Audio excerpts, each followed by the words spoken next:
Bait talaga. Hindi na yung mga lang... Lainod ako ng mga veggie, mga pagkain na.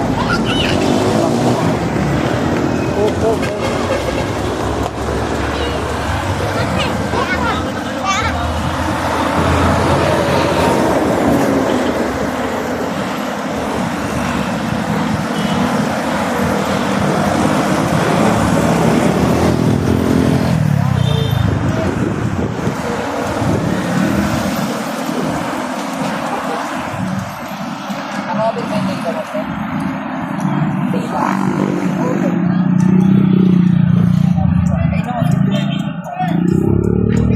Ano ba pangalan sa cellphone mo, pre?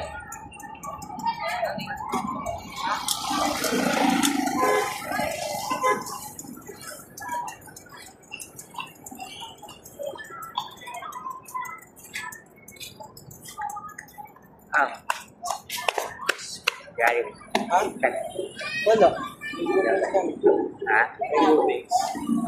May tansi kayo? Punta pa. Oo. Kuha ko ng banag ano. Doon sa ano, walang ano eh. Walang.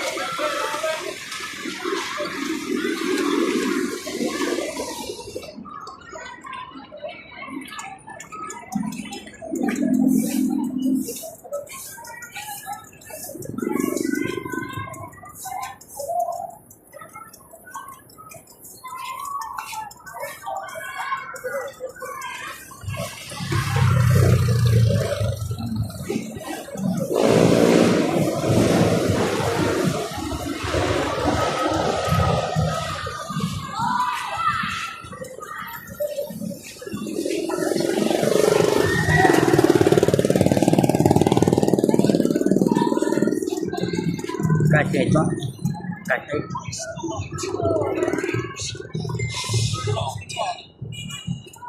Ano yan, Entay? Ano to? Kaklase kayo? Hindi ba makulit? Medyo po. Ay.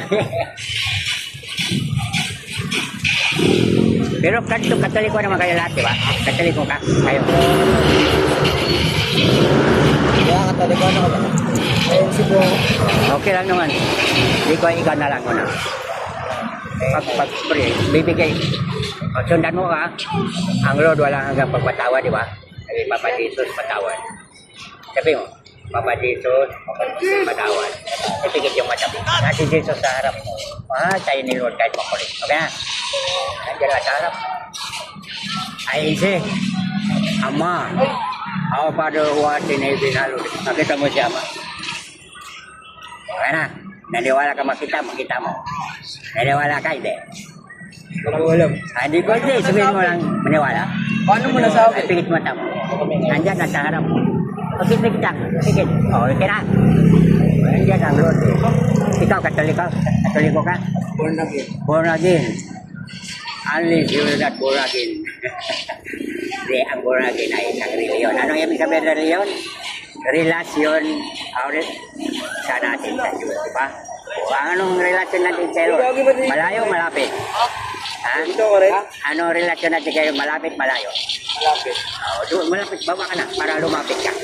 Sabi mo, Papa Jesus, Papa Jesus. patawad. O, huwag ka tumawa, pigit lang ang mata mo. Pigit lang. Ang Jesus sa harap natin. Okay na? O, nakapidyo ka na.